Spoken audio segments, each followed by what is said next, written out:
Hello and welcome to another episode of India and Global. Hola y bienvenidos a otro episodio de India y la Izquierda Global. Si eres nuevo en nuestro programa, por favor, no olvides suscribirte. También puedes considerar hacerte miembro de YouTube, apoyar en Patreon o donar una pequeña cantidad usando el enlace en la caja de descripción. Pero, al menos, mira este programa, dale a me gusta, compártelo y comenta. Sin más preámbulos, déjame dar la bienvenida a nuestro invitado de hoy, Martin Konings. El profesor Konings es autor del último libro, El Estado Rescatador, ¿por qué los gobiernos rescatan a los bancos y no a las personas? Es profesor en la Universidad de Sydney, donde enseña economía política.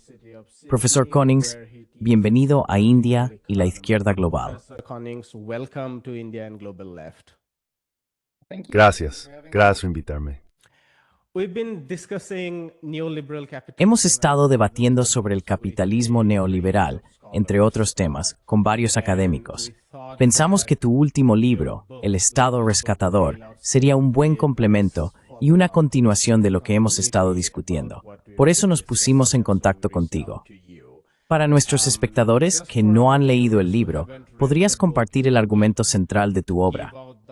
Según lo he leído, me pareció que había dos elementos fundamentales. Uno es que el Estado neoliberal es un Estado económicamente activo, más que pasivo. Economically active state rather than a passive state, and the activity of that may not be. Y la actividad de eso puede que no esté en la esfera fiscal, sino en la esfera monetaria, aunque adviertes en el libro que no son dos esferas separadas.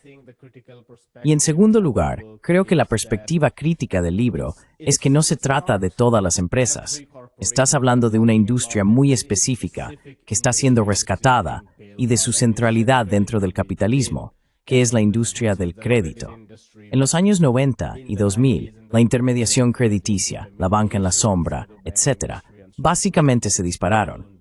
Así que, si pudieras exponer el núcleo de lo que trata tu libro, creo que sería una base excelente para nuestra discusión posterior. Foundation for our subsequent discussion. Por supuesto, absolutamente. Y creo que has resumido bastante bien los dos puntos clave, la verdad. Así que primero, para empezar con el enfoque del neoliberalismo. El neoliberalismo ha sido debatido extensamente durante las últimas décadas. Esto ha sido muy fructífero y yo mismo he contribuido a esas discusiones. Pero al final, la idea del neoliberalismo está muy asociada a la idea de la retirada del Estado, que el Estado minimiza su intervención en la economía mediante la desregulación, la consolidación fiscal, el control de la inflación y todo ese tipo de cosas.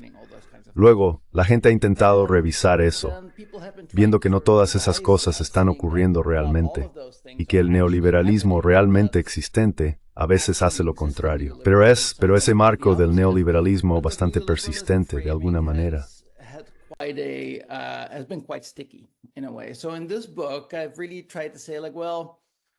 Así que en este libro he intentado realmente decir que, bueno, el descriptor es útil hasta cierto punto, pero lo que realmente oculta es el hecho de que el papel del Estado durante la era neoliberal no se ha reducido ni atenuado, sino que ha aumentado de forma dramática, que se ha implicado de manera muy intrincada en la producción de riqueza privada. Tendemos a asociar la riqueza privada, el Estado y la intervención gubernamental con medidas paliativas. Los estados ayudando a las personas que se han quedado atrás o que no les ha ido bien en la economía de mercado. Pero lo que se observa en los últimos esencialmente 5 decenios es que los estados se han implicado cada vez más en apoyar la inflación de activos y la riqueza de los poseedores de activos.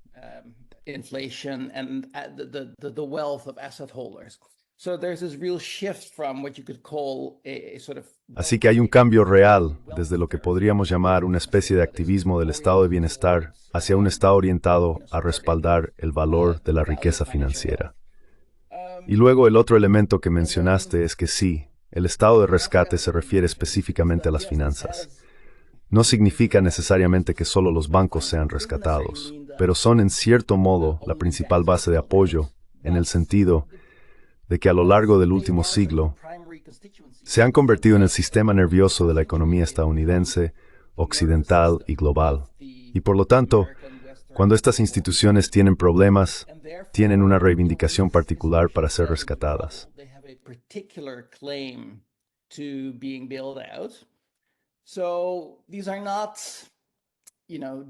Así que no se trata de decisiones ni de afiliaciones políticas corruptas que provoquen esto. Está profundamente arraigado en el sistema. Y eso es lo que el libro intenta exponer históricamente. Como soy un poco escéptico respecto al valor de la etiqueta del neoliberalismo, analizo este fenómeno a través de un compromiso con el keynesianismo y muestro cómo han sido realmente los keynesianos, los liberales progresistas, los demócratas, quienes han impulsado la construcción de Estado rescate, a menudo en contra de su mejor juicio, a menudo en contra de sus propias intenciones.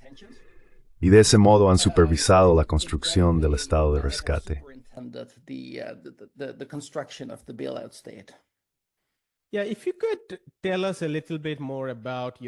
Sí, si pudieras contarnos un poco más sobre tu discusión acerca de los neo-keynesianos, porque son realmente tan contradictorios.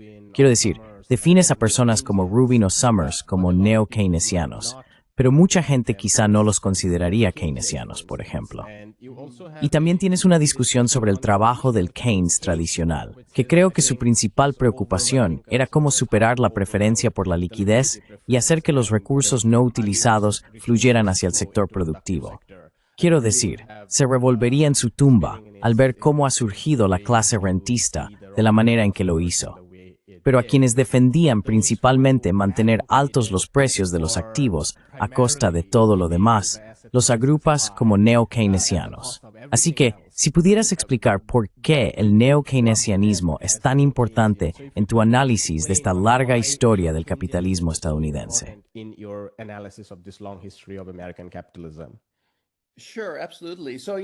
Por supuesto, absolutamente. Así que sí, es bueno diferenciar un poco entre el propio Keynes y luego hay dos grupos de neo-keynesianos. Esos fueron los que popularizaron el pensamiento de Keynes durante los años 50 y 60. Entonces estamos hablando de Samuelson y Solow, Robert Solow, exactamente.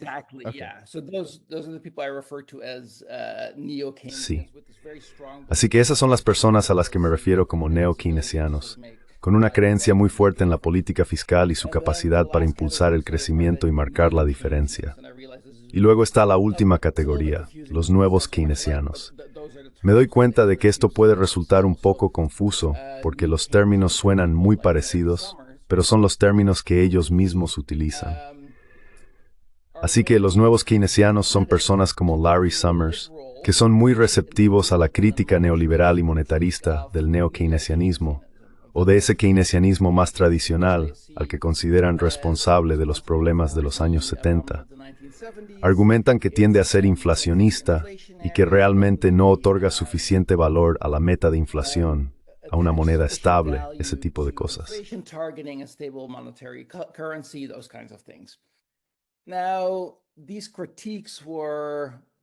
Ahora bien, estas críticas ya estaban bastante presentes antes de los años 80, pero es realmente durante la administración Clinton y más tarde también durante la administración Obama, cuando esta forma de pensar neo-keynesiana adquiere una validación en el mundo real, por así decirlo. Hasta ese momento, no había necesariamente nada que diferenciara al neo-keynesianismo del neoliberalismo, simplemente defensores del libre mercado, excepto por cierto énfasis técnico en las rigideces del mercado, pero eso no necesariamente significaba mucho.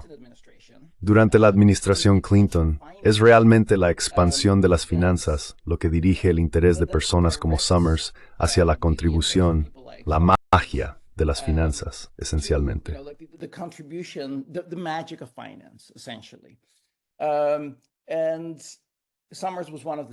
Y Summers fue una de las personas que acabó con el programa más ambicioso. Summers y Rubin formaban parte del equipo que eliminó el programa de oferta pública más expansivo de Clinton, que estaba muy centrado en la inversión ambiciosa en tecnología e infraestructuras. Se deshicieron de eso. Así que, durante un tiempo, parecía que la administración de Clinton iba a ser una repetición de la de Carter, sin saber realmente qué hacer, luchando por impulsar el crecimiento. Y fue realmente el crecimiento de las finanzas y la expansión dramática del valor de los activos lo que cambió la dinámica. Esta oleada de plusvalías generó precisamente aquello que los keynesianos suelen buscar: crecimiento generalizado y no inflacionario. Así que la lección que personas como Summers sacaron de aquello fue que, bueno, lo hicimos exactamente bien. No fue cuestión de suerte.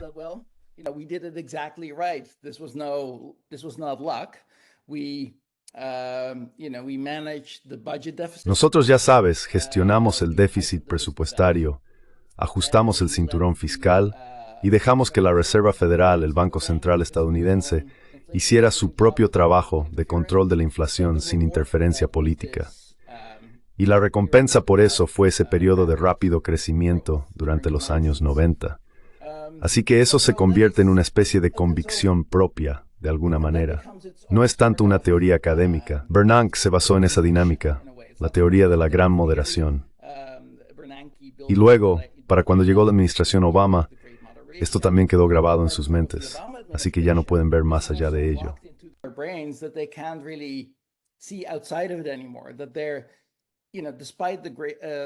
Que ya sabes, a pesar de la crisis financiera global, que fue un acontecimiento tan grande que claramente requería rescates mucho mayores y formas de rescate mucho más democráticas, en cuanto los bancos estuvieron a salvo, sus mentes automáticamente se centraron en la austeridad.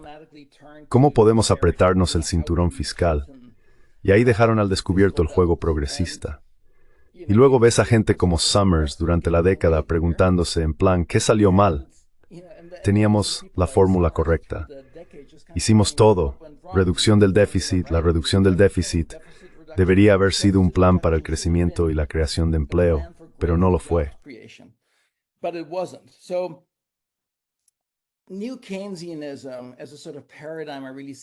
El nuevo keynesianismo, como una especie de paradigma, realmente lo veo como, ya sabes, un grupo de personas increíblemente influyentes en lo que respecta a la política económica que generalizaron, que aprendieron la lección equivocada de los años 90 y que luego la aplicaron con gran perjuicio durante la administración Obama, e intentaron descartar planes similares durante la segunda mitad de la administración Biden, cuando la inflación empezó a subir de nuevo. Así es como veo el nuevo keynesianismo.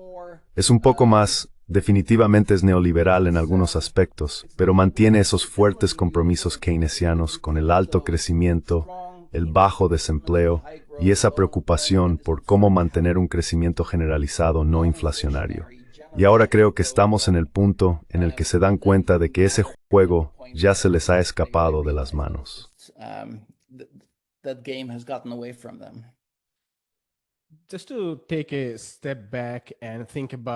Solo para dar un paso atrás y pensar en los años 50 y 60, hasta el punto de la estanflación en los 70.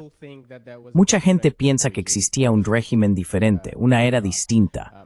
Evidentemente ha señalado que ya existía una industria del crédito, que estaba siendo desregulada constantemente, y siempre que había tipos de interés altos, encontraba formas de innovar con otros instrumentos, y todas esas cosas estallaron en los 80. Pero aún así, esas dinámicas siempre estuvieron presentes. Sin embargo, mucha gente diría que no eran la institución dominante. Así que, cuando pensamos en la relación entre el Estado y sus diferentes industrias, ¿hasta qué punto sería justo considerar los años 50 y 60 en términos de que la industria del crédito tuviera un papel dominante en lo que respecta a las preocupaciones del Estado?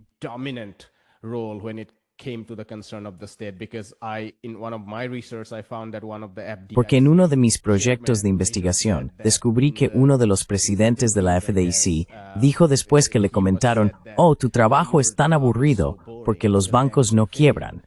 ¿A quién proteges?». Y parte de eso era que existía un marco regulatorio, al menos a nivel nacional, aunque a nivel local había muchas innovaciones. Me preguntaba, estoy de acuerdo contigo en que situar el capitalismo en esta larga historia es mucho más útil que pensar en el neoliberalismo como algo completamente separado del capitalismo keynesiano de la posguerra.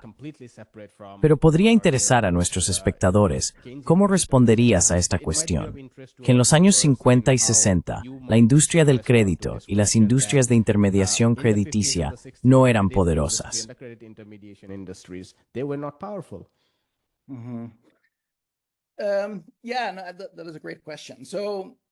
Sí, esa es una gran pregunta. Así que para dar un poco de contexto aquí, la historia contra la que estoy argumentando es la idea de que desde 1945 hasta 1979 tuvimos keynesianismo, regulación pública, un compromiso con el pleno empleo y las finanzas estaban contenidas mediante una política fiscal activa. Luego el neoliberalismo, comenzando con Reagan, invierte todas esas prioridades y se produce esta explosión financiera a expensas, ya sabes, del Fordismo y de la industria real. Ahora bien, creo que esa historia es engañosa, pero por supuesto tampoco es completamente falsa. Capta algo.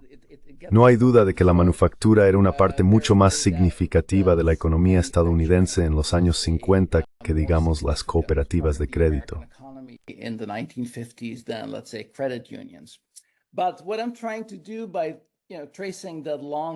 Pero lo que intento hacer al trazar esa longue durée es mostrar cómo la era posterior a los años 80 surgió de lo que vino antes. Así que muchas cosas que solemos hablar de las finanzas como si hubieran estado reprimidas, o el crédito como si estuviera de algún modo integrado en el sistema estadounidense de posguerra. Y cuando empiezas a analizarlo, no era necesariamente así. Puede que nos lo parezca ahora, pero para las personas que vivieron esa época, el crédito era mucho más importante de lo que había sido para la generación anterior. Fue un instrumento clave en el New Deal para promover la propiedad de la vivienda, especialmente, así como para otras cosas. Y luego, cuando los keynesianos llegaron al poder en los años 60, la expansión del crédito, especialmente el crédito hipotecario, aunque no exclusivamente, se convirtió en el recurso principal para hacer crecer la economía.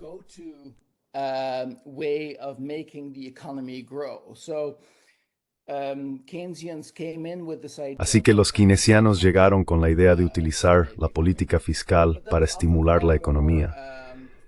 Pero eso resultó ser mucho más problemático de lo que pensaban, principalmente porque hacía que la inflación aumentara bastante rápido. Y ahí es cuando recurrieron primero a ciertas intervenciones del lado de la oferta, básicamente intentando incentivar a las empresas mediante recortes de impuestos y otros incentivos para que cambiaran sus estrategias de inversión y precios de una manera que contrarrestara la inflación. Así que eso es lo que se ve ocurriendo con cierto efecto, pero no con gran éxito. Y luego al final, siempre fue la desregulación financiera la que proporcionó a los keynesianos el instrumento más poderoso para reactivar el crecimiento y volver a poner en marcha la economía.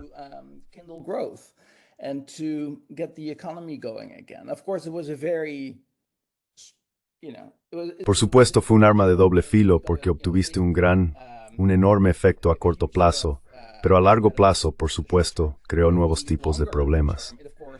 De alguna manera, hizo crecer el sector financiero de una forma que se volvió bastante disfuncional durante los años 70.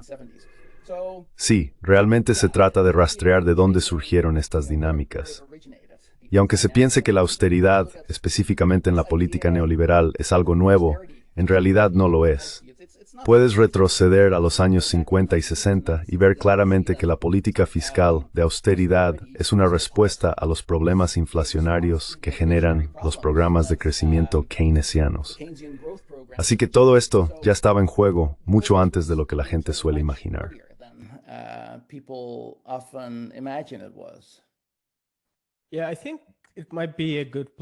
Sí, creo que podría ser un buen momento para preguntarte un poco sobre tu discusión acerca de la inflación. Quiero decir, según lo que he leído, es una parte importante de tu libro, aunque no necesariamente abordas la cuestión de qué causó la inflación. De lo que te ocupas es de la inflación en sí misma. Existía esta obsesión, tanto entre keynesianos como entre conservadores, de que la inflación está muy directamente vinculada a la cuestión del desempleo. Para los conservadores, puede tratarse de la oferta total de dinero. Los salarios y niveles de empleo siempre han estado en el centro de todo. La curva de Phillips que vimos.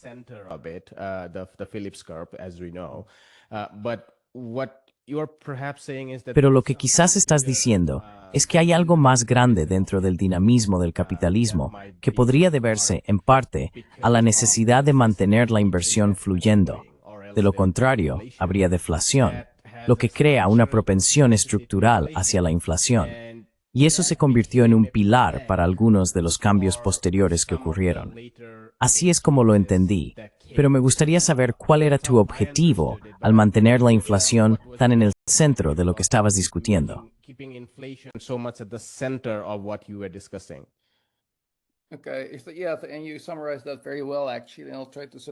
Vale, sí, y de hecho lo has resumido muy bien. Intentaré reformularlo un poco.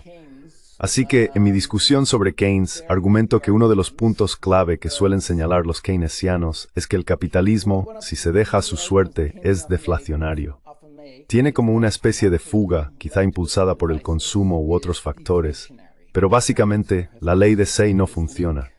La demanda no crea automáticamente su propia oferta. La fourth to Gerfik Thewer, Greg Keynes en su teoría CINIT. Exacto. Así que siguiendo esa lógica, la solución keynesiana tiene todo el sentido. Tapas el agujero, haces que el gobierno intervenga y compense esas dinámicas problemáticas. Y entonces no habría problema. Tendrías una economía libre de inflación, habrías compensado la deflación. Ahora bien, lo que digo es que esa forma de pensar no necesariamente tiene tanto sentido. Intento reconstruirlo un poco a través de la lectura de Keynes por Hyman Minsky, quien realmente no cree que se pueda partir, ya sabes, de un estándar monetario como si ya existiera. El dinero, solo un estándar monetario estable, solo surge a través del proceso de reducir el riesgo de cualquier cantidad de activos. El dinero es una especie de cosa público-privada. No puedes simplemente designar un estándar público y esperar que funcione. Tiene que estar integrado en todo el sistema.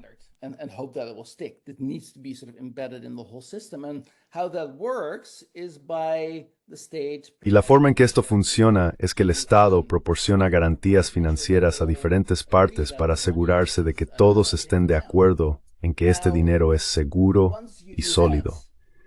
Ahora bien, una vez que haces eso, significa que el proceso mediante el cual se establece un estándar monetario ocurre a través de los gobiernos poniendo un suelo al valor de ciertos tipos de activos.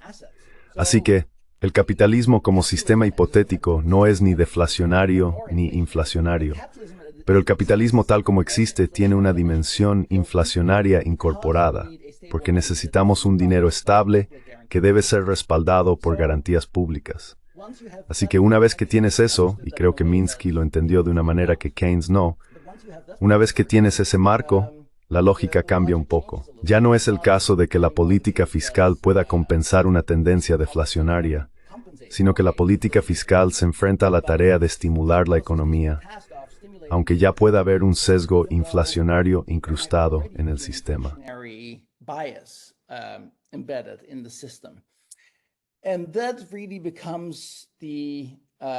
Y eso realmente se convierte en la dificultad para los keynesianos de la posguerra. Se encuentran con situaciones en las que el crecimiento es bajo, el desempleo es alto, pero la inflación ya está en ebullición. Entonces, ¿qué pueden hacer? Bueno, pueden intentar aumentar el estímulo fiscal, pero eso inmediatamente hace que la inflación suba y tienen que dar marcha atrás. Así surgen estas políticas de parar y arrancar. Eso es lo que realmente les lleva a las políticas del lado de la oferta, que utilizan para...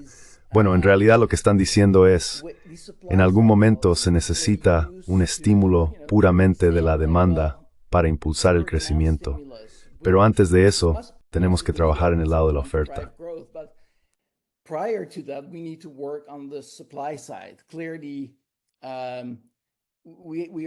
Claramente, estamos trabajando con patrones de inversión y precios que no nos son útiles. Por eso necesitamos utilizar los fondos públicos y nuestra autoridad reguladora para cambiar esa lógica. Eso conduce a toda una serie de subvenciones fiscales, ayudas regulatorias y exenciones, así como programas de formación financiados con fondos públicos. A lo largo de las décadas de 1960 y 1970, en realidad se observa que la estructura fiscal de Estados Unidos se vuelve mucho menos progresiva de lo que era, debido a esta necesidad constante de subvencionar a las empresas y a los hogares adinerados. Así es como se empezó a pensar sobre la inflación.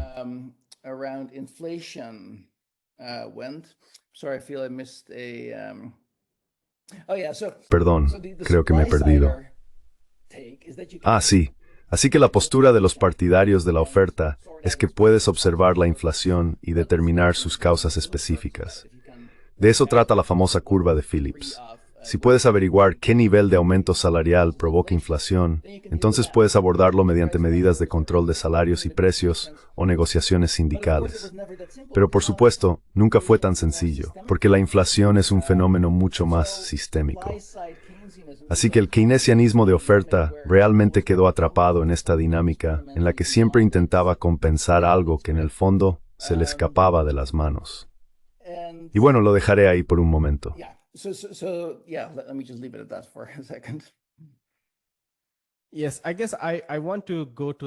Sí, supongo que quiero retroceder a los años 90 y luego probablemente volver al tema de la inflación, donde probablemente ofrecería una crítica. Pero hay algo sobre los años 90 que quería retomar, aparte de la dependencia de la inflación de los precios de los activos. Mencionaste brevemente el auge de la clase media, y tu definición de clase media es aquella que tiene un excedente después de sus salarios. Y ese excedente ahora puede invertirse en activos financieros. Y vieron ese régimen de aumento de los precios de los activos como algo beneficioso para ellos, los precios de la vivienda, pero también todo tipo de precios en el mercado bursátil.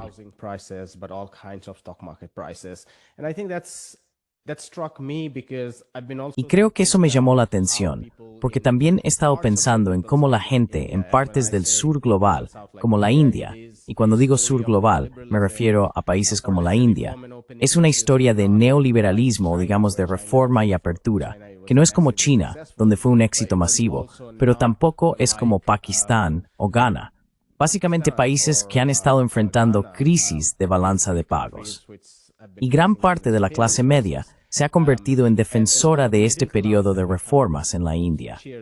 Parte de eso probablemente tiene que ver, en cierta medida, con el aumento de los precios de la vivienda. Si heredaste una casa, te volviste más rico. Si puedes, habla sobre cómo un número sin precedentes de personas en Estados Unidos se incorporó a los mercados financieros, el 401k y otras deudas. Y con eso probablemente cambió percepción por la safety de los precios de activos dentro de nuestras arspros.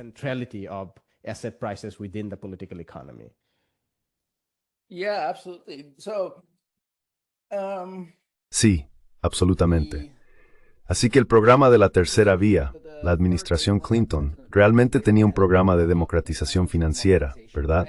Es decir, la gente podía progresar, no solo trabajando, sino también invirtiendo de la manera adecuada, comprando una casa en los mercados financieros, lo que sea.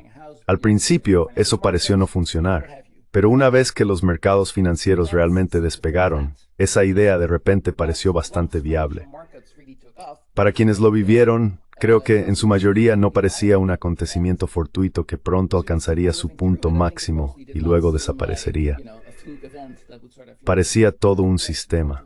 Los nuevos keynesianos estaban ahí para tranquilizar a la gente diciendo que se trataba de una nueva tendencia secular, que habían perfeccionado las técnicas de gobernanza financiera, hasta tal punto que ahora podríamos vivir para siempre en la gran moderación de baja inflación y altos niveles de crecimiento de los activos.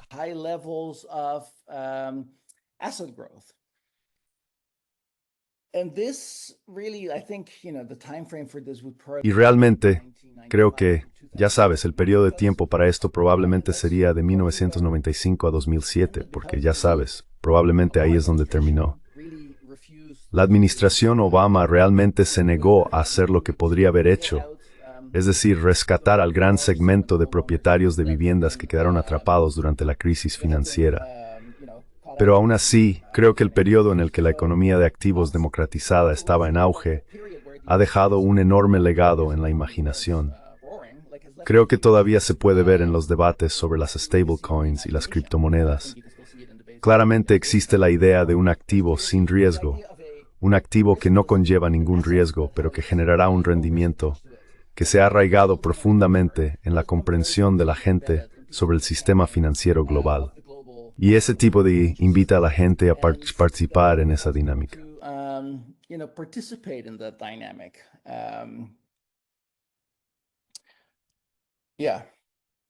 Um, a key part of your Sí, book una parte clave de tu libro es que la Reserva Federal es muy central en la historia que estás contando. Y está vinculada con, quiero decir, hay cambios, giros y vueltas en su relación con el Tesoro. Pero aún así está entrelazada con el Tesoro y finalmente acaba implicada con la industria bancaria en la sombra. Una vez que se derogó la ley Glass-Steagall en 1999 y los bancos comerciales, los bancos de inversión y las compañías de seguros se unieron, básicamente se convirtió en una industria universal y la Reserva Federal tuvo un papel muy importante dentro de ella. Es decir, en ese momento fue capaz de mantener los tipos de interés bajos y se mostró muy reacia a subirlos. And be very reluctant to hike the interest rates. I think it was 2003 or 4 where the first Creo que fue en 2003 o 2004 cuando llegó la primera oleada de subidas tras las constantes advertencias de muchos. Pero al final, cuando estalló la crisis, el rescate fue el rescate de un segmento en particular. Y en la práctica, se trató de mantener con vida a Wall Street, lo que, por supuesto, evitó una situación similar a la de una depresión en Estados Unidos. En ese sentido, tuvieron éxito. Pero aún así, tuvo enormes implicaciones en cuanto al auge de los gestores de activos y su influencia política y económica, lo que incrementó drásticamente la desigualdad y así sucesivamente. ¿Puede hablarnos del papel de la Reserva Federal al inyectar cada vez más dinero a esta clase de financieros? To these class of financiers? Sure, yeah. Claro, sí. Así que la Reserva Federal ha sido formalmente independiente desde principios de los años 50 y su tarea era el control de la inflación, mantener la inflación en un nivel bajo y estable. Durante los años 50 y 60 seguían estando abiertos a la influencia política de alguna manera porque necesitaban negociar ese objetivo de inflación con el objetivo de empleo. Y luego, con el giro neoliberal, ese objetivo de empleo básicamente desapareció de la vista. Formalmente sigue ahí, pero pasaron a centrarse completamente en el control de la inflación. La persona clave en ese momento es Paul Volcker, que vio un sistema en el que la inflación se estaba descontrolando y realmente consideró que el papel de la Reserva Federal era poner eso bajo control.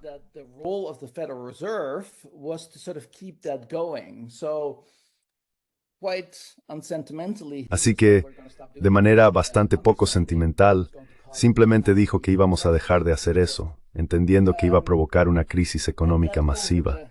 Y así fue. Y a lo largo de los años 80 eso sí redujo la inflación, principalmente a través de una enorme cantidad de quiebras. Pero donde la historia cambia un poco, es que Volcker también era muy consciente de que, aunque todas esas quiebras debían ocurrir, también era de suma importancia salvaguardar los bancos más grandes del país y el sistema de pagos, porque si no se podía proteger el sistema nervioso del sistema financiero estadounidense, todo el barco se hundiría. Así que durante la década de 1980, se ve a la Reserva Federal protegiendo intereses, organizaciones y empresas donde era necesario y haciéndolo de manera suficientemente eficaz como para que las cosas no colapsaran.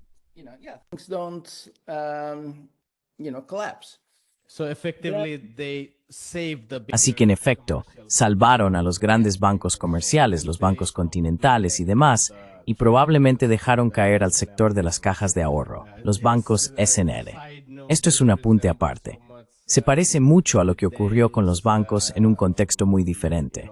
En los años 90, él dijo que cuando hubo una ola de privatización de las empresas estatales, no estamos hablando de bancos, pero él dijo, dejad que los pequeños caigan y que los grandes se consoliden.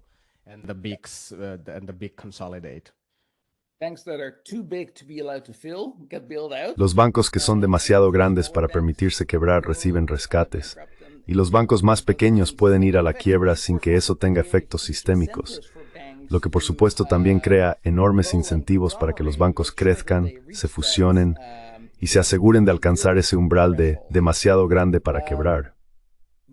Pero entonces, en ese momento, el genio del rescate ya ha salido de la botella, y eso se convierte, bueno, ahora la gente sabe que esto es posible. Pasa a formar parte de cómo la gente piensa, de cómo anticipa en el futuro.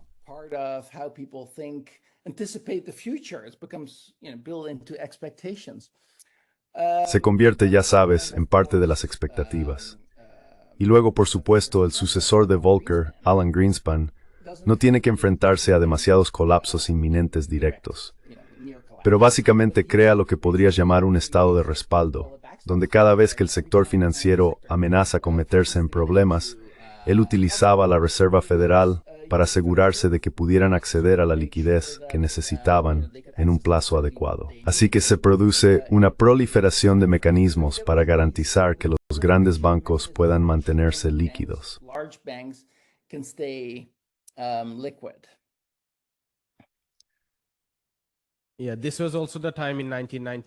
Sí, esto también fue en 1994, no recuerdo si lo mencionaste en tu libro, pero surgió la Ley de Eficiencia en la Banca Interestatal y Sucursales de 1994, que básicamente permitió que los bancos regionales más pequeños se expandieran a nivel nacional y eventualmente internacional. Esto fue seguido 5 años después por la derogación de Glass-Steagall y la Ley de Modernización de Futuros de Productos Básicos, que dejó los mercados de derivados abiertos, creando de hecho ese sector bancario universal, que se correlacionó con el mercado de repos y el mercado inmobiliario. Quería mencionar algo que no encontré en tu libro, y esto no es necesariamente una crítica, pero creo que un lector del sur global, o alguien interesado en la historia económica de Estados Unidos, podría notar que falta algo, especialmente porque en tu discusión la inflación es tan central.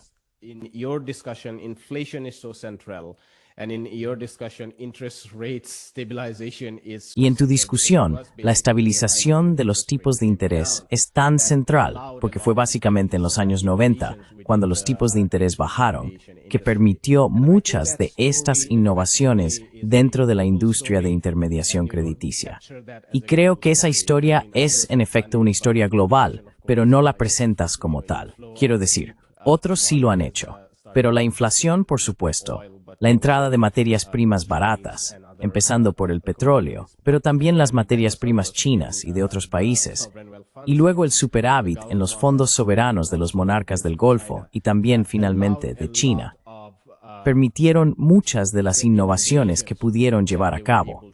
Así que no es necesariamente que tuvieran el control total, sino que también fue facilitado por coyunturas globales, donde ese tipo de estímulo keynesiano, a través de subsidios fiscales y créditos a la inversión y demás, que no eran necesariamente viables en los años 80 y 70, se convirtieron en una realidad en los 90 y los 2000.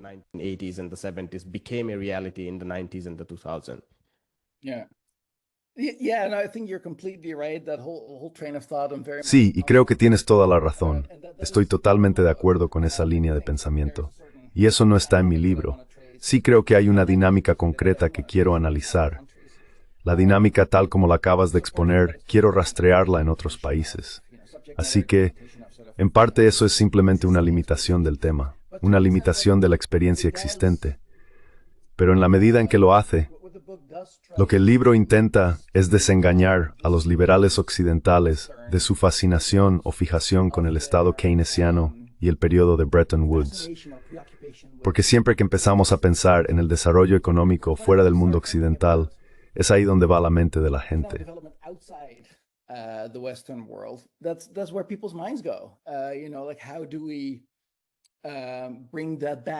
¿Cómo recuperamos eso? Algún tipo de acuerdo similar a Bretton Woods, dentro del cual los países individuales pudieran encontrar las combinaciones adecuadas de políticas monetarias y fiscales que estimularan su desarrollo. Y creo que esa es precisamente una historia muy occidental, una que tiene un enorme punto ciego, y quería utilizar este libro para decir que no deberíamos sentir nostalgia por ese periodo. No veo mucho valor en seguir a personas como Dani Rodrik y celebrar la idea de un posible regreso a Bretton Woods, porque eso ya no existe. Quizá fue mejor que lo que tenemos ahora, pero ese no es el punto. Así que reconstruir y mostrar cómo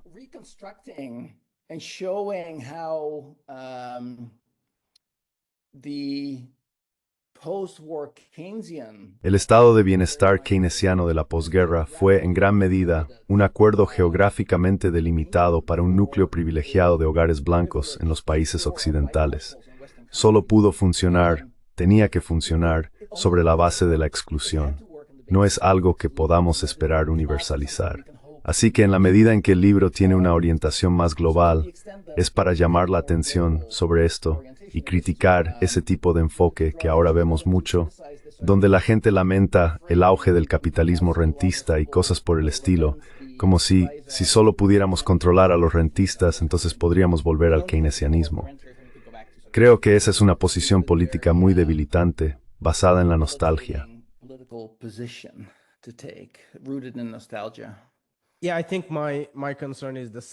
Sí, creo que mi preocupación es la misma. Y probablemente sea porque vengo del sur global. Una de las cosas que noté cuando empecé a interactuar principalmente con izquierdistas del norte global era que hablaban sobre el neoliberalismo. Pero en su discusión, en su crítica al neoliberalismo, siempre hay una sombra constante de fascinación por el capitalismo keynesiano de la posguerra. Así que incluso la política se reestructura remitiéndose a un pasado que aparentemente fue dorado. Y el problema que enfrentamos en nuestra parte del mundo es que nunca existió esa fase dorada del capitalismo.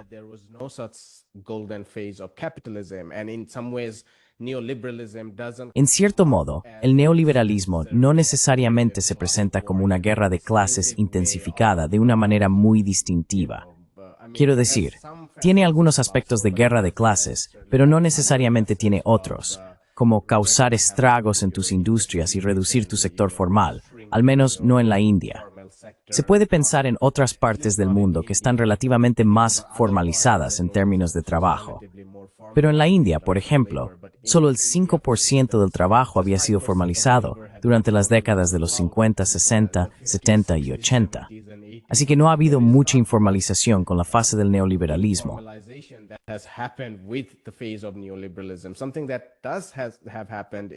Algo que ha ocurrido es la destrucción, o digamos una congelación del sector público, y por lo tanto, una reducción relativa del sector público en comparación con el conjunto de la economía, que de hecho está expandiéndose.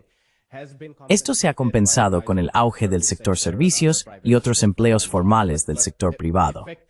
Pero en realidad, el sector formal ha permanecido igual. Y creo que era en este sentido en el que pensaba que gran parte de la gestión de la inflación o el acceso a capital barato tiene que ver con la historia del sur global. Es decir, uno puede pensar en los flujos de materias primas en los años 90 y 2000, pero también se puede ir más atrás y pensar en las actividades de las empresas estadounidenses en América Latina y cómo básicamente robaron América Latina de plátanos y demás. Así que venía de la misma perspectiva, pero me impactó de forma diferente.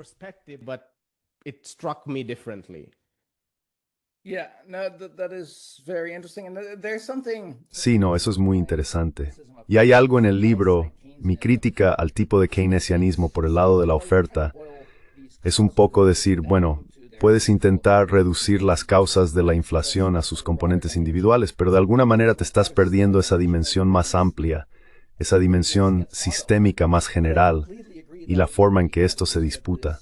Pero estoy completamente de acuerdo en que este nuevo enfoque en los problemas del lado de la oferta y la gente que argumenta que no existe un índice general de precios, que simplemente hay muchos precios diferentes. Eso es realmente muy importante. Y ya sabes, debido a los cambios geopolíticos y las reconfiguraciones del lado de la oferta, los próximos años verán cambios dramáticos ahí.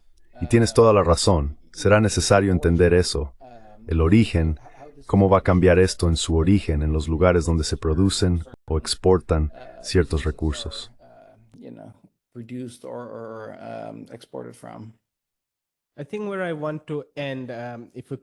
Creo que donde quiero terminar, si pudiéramos dedicar los últimos 8 o 9 minutos, es con una discusión sobre una pregunta que planteaste al principio del libro. ¿Cómo democratizar este estado de rescate? Quiero decir, tu libro deja una sensación ambivalente. Es ambivalente en el sentido de que afirma que el capitalismo siempre ha sido público. Así que en realidad nunca ha sido privado. Esto es algo que muchos entendieron, incluido Marx, que es la naturaleza socializada de la economía la que permite que el capitalismo exista. Y así hay instituciones que quizás están ahí y que podrían, algunas tal vez deban ser desmanteladas. Quiero decir, el complejo militar industrial, que no aparece en tu libro, tal vez deba ser completamente desmantelado. Pero hay otras instituciones que podrían ser socializadas y democratizadas de tal manera que no terminemos con un Estado militarizado a expensas de un estado de bienestar.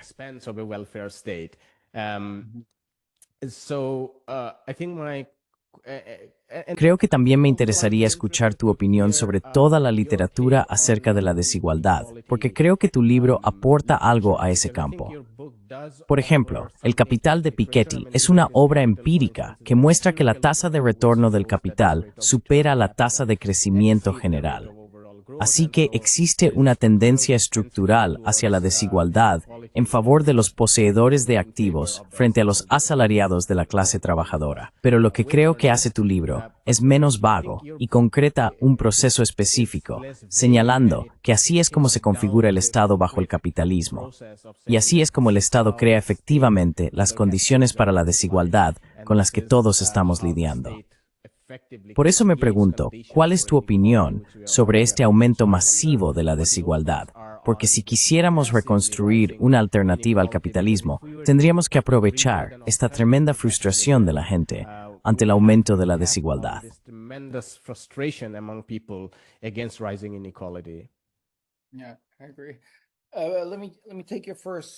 Sí, estoy de acuerdo. Permíteme responder primero a tu primera pregunta. Entonces, ¿sabes? ¿Esto siempre ha sido político? Y mi respuesta sería que sí, absolutamente. Creo que los estados politizan ciertos tipos de propiedad de maneras que les benefician, y eso crea una capa privilegiada de propietarios. Ahora bien, eso tiene cierto sentido, por supuesto, pero lo interesante de esto en nuestra época es que hemos pasado por todo un periodo en el que se suponía que no debía ser así, ¿verdad? Realmente había que profundizar en toda esa historia que conté al principio, sobre cómo solo puede surgir un estándar monetario estable a través de la reducción de riesgos de ciertos activos.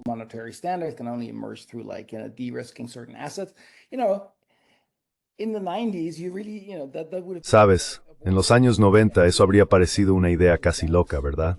Es decir, son solo bancos regulando un estándar monetario. ¿De qué estás hablando? Ahora, más recientemente, esto se ha vuelto mucho más visible de nuevo.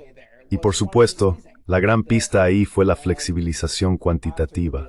Después de los rescates, se da este doble régimen de austeridad fiscal draconiana para la mayor parte de la población, mientras que los propietarios de activos financieros disfrutan de un régimen en el que el gobierno garantiza e incrementa libremente el valor de esos activos.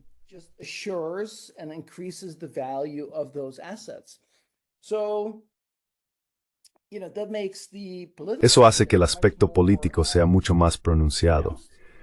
Y por supuesto, la única defensa que tenía la Reserva Federal ante eso era, bueno, esto es excepcional, siempre intentamos salir de esas posiciones, pero nunca lo hicieron. En algún momento, estaba claro que probablemente nunca lo harían. Así que, una vez que esto se ha politizado tanto, aparecen movimientos o paradigmas como la teoría monetaria moderna que dicen, si podemos hacer todo esto, ¿por qué no podemos? Ya sabes, si podemos rescatar bancos o respaldar bancos, podemos hacer lo mismo para cualquier otra cantidad de actividades sociales útiles, garantizar el pleno empleo. Podemos financiar guarderías.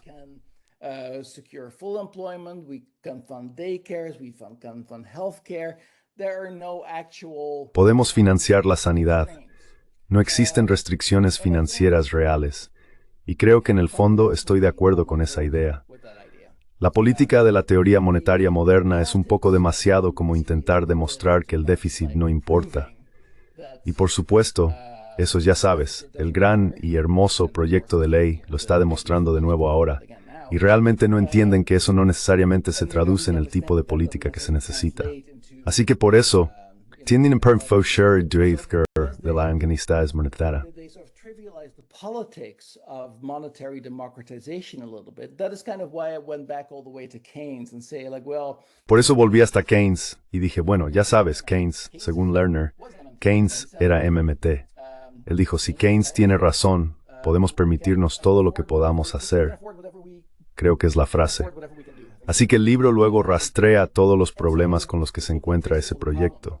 Y al final creo que defendería la renovación de ese proyecto, pero uno que esté más arraigado en una especie de proyecto de democratización financiera que no confía en soluciones tecnocráticas. Despleis UN towards das Noricon Althroder Ficknalf Toe before graced Umriger time. Of the Treasury or the Federal Reserve, you can do this or that. This is really needs to be a democratic movement. Esto realmente tiene que ser un movimiento democrático que reconozca cuánta desigualdad se ha producido a través de estos mecanismos. Lo que me lleva a tu otra pregunta. Gran parte de la investigación sobre la desigualdad, ya sabes, intenta analizar diferentes variables, intenta averiguar las diferencias en la movilidad. Y para mí todo eso es muy importante, pero me parece que tiene un cierto punto ciego. El punto ciego aquí es que el Estado estadounidense está ahora completamente comprometido a sostener el valor de los activos de los estadounidenses más ricos de una manera que realmente no habíamos visto antes.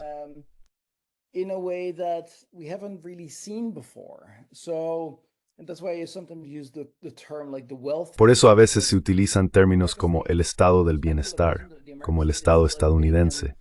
Sabes, a pesar del neoliberalismo, el Estado estadounidense sigue siendo tan grande y omnipresente como siempre.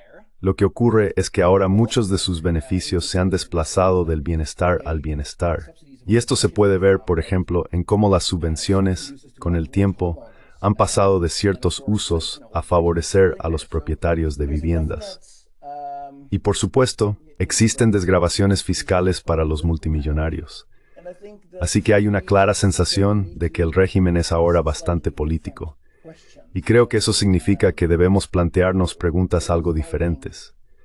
No estamos luchando contra el 1%, digamos. El 1% claramente no está, de ninguna manera, instrumental, confabulado con el Estado, pero sí está enormemente subvencionado por el gobierno estadounidense mediante un programa muy keynesiano para ello.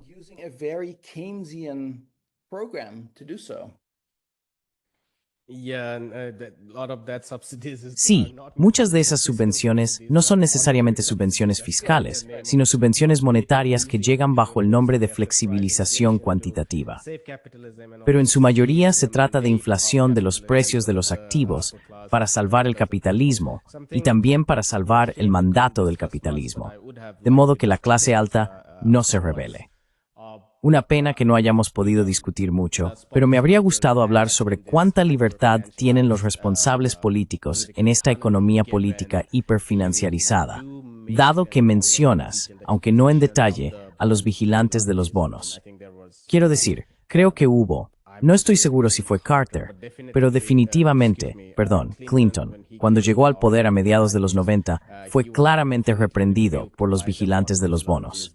No puedes ampliar el déficit, o simplemente te subiremos los precios de la deuda. Y luego dijiste que Obama entendió eso, y nunca lo intentó. Y ahora Trump, que por lo demás está tan desquiciado. Si alguien pudiera enfrentarse a él, serían los vigilantes de los bonos.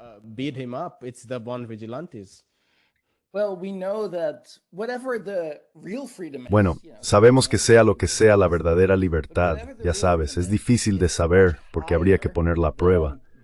Pero sea lo que sea la verdadera libertad, es mucho mayor de lo que los gobiernos democráticos suelen admitir. Están tan comprometidos con sus programas de austeridad, con su ajuste fiscal, y luego llegan los republicanos y derrochan en, ya sabes, las cosas más obscenas, ya sabes, recortes de impuestos y muchas cosas para gente que no las necesita. Y no pasa nada, de vez en cuando puede que haya una rebaja de calificación, pero son cosas menores.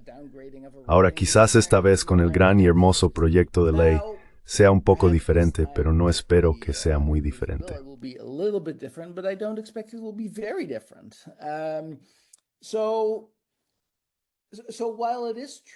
Así que, aunque es cierto que la economía estadounidense forma parte de un sistema global y no es inmune en absoluto a la fuga de capitales o a los vigilantes de los bonos, está expuesta a esas fuerzas. Sabemos que los márgenes de maniobra que las administraciones republicanas han demostrado que existen habrían sido más que suficientes para reconstruir la sociedad estadounidense de formas bastante profundas. Esto significa que Obama podría haber hecho cosas que le habrían dado un legado completamente diferente. Así que ya sabes, esta historia, la típica historia demócrata de tenemos las manos atadas, el dinero se ha acabado, no podemos hacer nada, es simplemente falsa. Nunca es verdad. The money's gone, we can't do anything. That is just plain wrong. It's never true. Right, I agree, and I think it is more true. Correcto, estoy de acuerdo. Y creo que esto es aún más cierto para Estados Unidos que para cualquier otro país, porque incluso con la guerra comercial no hemos visto una fuga masiva de capitales. Quiero decir, hemos visto cierto aumento en los rendimientos de los bonos. Pero eso es todo. Cuando ocurrió la escalada de la guerra con Irán, estuve siguiendo el mercado de divisas y fueron todas las monedas de los mercados emergentes las que sufrieron, no el dólar. El dólar se estaba apreciando frente a ellas. Así que creo que esa tontería de que no podemos hacer nada porque habrá salida de capitales es solo una invención. Bueno, profesor Konings, ha sido un placer leer su libro. Cada vez que leo un libro, aprendo algo nuevo y me siento afortunado. Pero cada vez que tengo la oportunidad de debatir con el autor, siento que no soy un mal lector. Es broma. Muchas gracias. Not a bad reader, I'm joking. Thank you so much. Thanks so much. You're a very Muchas gracias. Eres un lector de strength. Revi captaste de piel bro y me siento muy privilegiado de enfortir esta conversación. this discussion. Thank you. Muchas gracias. Que tenga un buen día. Hola, me llamo Ayushman. Junto con Jyotishman, hemos creado esta plataforma. Durante los últimos 2 años, hemos intentado crear contenido para las fuerzas de izquierda y progresistas. Hasta ahora, hemos entrevistado a economistas, historiadores, comentaristas políticos y activistas. Si te ha gustado nuestro contenido hasta ahora y quieres que construyamos un archivo para la izquierda, tengo 2 peticiones para ti. Por favor, considera hacer una donación a la causa. El enlace está en la descripción de abajo. Además, si no puedes hacerlo, no te sientas mal. Siempre puedes dar like a nuestros videos y compartirlos con tus compañeros. Por último, no olvides suscribirte al canal. Don't forget to hit the subscribe button.